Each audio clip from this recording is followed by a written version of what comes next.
बेटी की आत्मा। थप्पड़ की आवाज से सारा घर गूंज उठा। नीलेश ने अपनी बेटी को कई थप्पड़ जड़ दिए।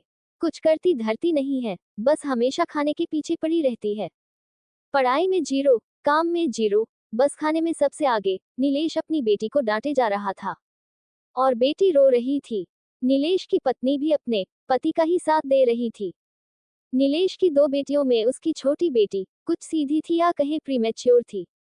13 साल की होने के बाद भी उसका मन 7-8 साल के बच्चों जैसा था, जबकि शारीरिक विकास सामान्य था। पढ़ाई में भी ज्यादा अच्छी नहीं थी। इस कारण पति पत्नी दोनों चिंतित रहते थे। आध्यात्मिक प्रवृत्ति के नीलेश वैसे अपनी दोनों बेटियों को बहुत प्यार करते थे, परंतु कभी कभी गुस्से में आपा खो देते थे। ऑफिस से आते ही पत्नी द्वारा छोटी बेटी की शिकायत करने पर वह गुस्से से पागल हो गया था। तुमने ये चॉकलेट बिना पूछे क्यों खाए? जवाब दो, अब आगे से ऐसा करोगी? बेटी रो रही थी, परंतु पीटने के बाद भी ढीठ बनी, कोई उत्तर नहीं दे रही थी। इससे नीलेश और ज्यादा आग बबूला हो गया और खड़ी हुई बेटी को पीछे की ओर धक्का दे दिया। पीछे पड़े हुए डबल बेड से उसका सिर टकरा गया और बेटी चीखकर बेहोश हो गई। नीलेश का सारा गुस्सा हवा हो गया। जल्दी से डॉक्टर के पास बच्ची को ले जाया गया, परंतु ब्रेन हेमरेज हो जाने के कारण बच्ची न बच सकी। घर वालों ने जल्दी जल्दी बच्ची का अंतिम संस्कार कर दिया, परंतु नीलेश डिप्रेशन में चला गया। उसे अपनी छोटी बेटी को खोने का गहरा सदमा लगा। अनेक डॉक्टरों और साइकोलॉजिस्ट से उसका महीनों इलाज चला। वक्त के मरहम से बड़े जख्म भर जाते हैं और 10-11 महीनों में वह सामान्य हो गया। वह अपनी बेटी के मरने के 10-11 महीनों बाद आज रात को अपने अध्ययन कक्ष में गया था। कमरे का ताला खोलकर कमरे की थोड़ी सफाई की और एक किताब लेकर पढ़ने लगा। पढ़ते पढ़ते उसे रात का 1 बज गया था। अचानक हवा का एक हल्का झोंका उसके शरीर से टकराया। पहले तो उसने ध्यान नहीं दिया, परंतु जब बार बार ठंडी हवा का झोंका उसके शरीर से टकराने लगा, तो उसने अपने कमरे की खिड़कियों और दरवाजे की ओर देखा। वे सब बंद थे, पंखा भी नहीं चल रहा था। उसका ध्यान भंग हो गया। तभी उसे लगा कि कोई उसे पुकार रहा है, पापा पापा। नीलेश बुरी तरह घबरा गया और उसने उठने का प्रयास किया। पापा प्लीज डरना मत, जाना मत, मैं आपकी ही बेटी हूँ। नीलेश को केवल आवाजें आ रही थीं, उसे कुछ दिखाई नहीं दे रहा था। वह आवाज को पहचान गया, ये उसकी मृत बेटी की आवाज थी। पापा, ये आपने मुझे किस दुनिया में भेज दिया? मैं ना तो जिंदा हूँ, ना मर ही पाई हूँ। किसी से बोलने की कोशिश करती हूँ तो वो सुन नहीं पाता, छूती हूँ तो हाथ से निकल जाता है। हवा में उड़ती रहती हूँ।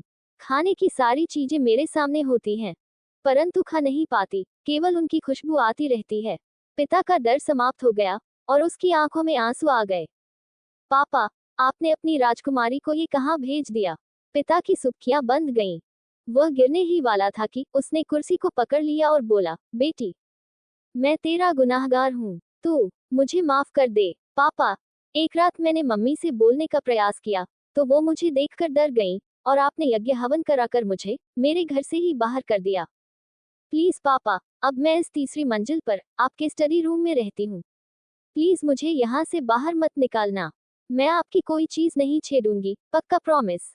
पापा, नहीं नहीं, मेरी बेटी, मैं अपने किए पर बहुत शर्मिंदा हूँ। उसने हवा में अपने हाथों को बांधकर अपनी बेटी को अपनी छाती से लगाने का असफल प्रयास करते हुए कहा। पिता की आंखों से आंसू नहीं रुक रहे थे। तुम्हें मुझसे कोई अलग नहीं करेगा, तुम इसी कमरे में रहो। पिता अपने आप को बहुत मुश्किल से संभालकर कुर्सी पर बैठा रोए जा रहा था। पापा, प्लीज, आप रोइए मत, मुझे बहुत दुख हो रहा है। मैं आपके आंसू भी नहीं पोंछ सकती। एक ठंडी हवा का झोंका पिता के चेहरे से टकराया। पापा, मुझे आपके मोबाइल पर गाने सुनने और चॉकलेट खाने का बहुत मन कर रहा है, प्लीज डांटना मत। परंतु मेरी बच्ची, तुम चॉकलेट कैसे खाओगी? पिता ने रोते हुए कहा। अचानक नीलेश के मस्तिष्क में कुछ आया। वह भागकर नीचे की मंजिल पर गया और छोटा सा हवन कुंड, चॉकलेट और टॉफियां ले आया। उसने टॉफियां और चॉकलेट इकट्ठा करके उनमें आग लगा दी और बोला, बेटी, तुम खा तो नहीं सकती, परंतु इनके जलने से आने वाली खुशबू तुम्हारी कुछ तृप्ति तो कर ही सकती है।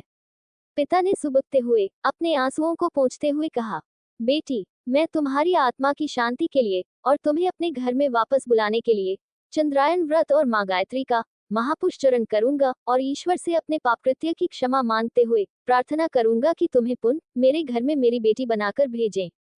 नीलेश ने मोबाइल पर गाना चलाकर उसे मेज पर रख दिया और अपने अध्ययन कक्ष से रोते हुए और लड़खड़ाते हुए नीचे चला गया। टॉफियों और चॉकलेट की खुशबू से पूरा स्टडी रूम महक रहा था। मंदी मंदी आवाज में गाने चल रहे थे और कुर्सी धीरे धीरे अपने आप हिल रही थी। नीलेश की राजकुमारी उस पर आराम जो कर रही थी। इस पूरी कहानी को सुनने के लिए आपका बहुत बहुत धन्यवाद।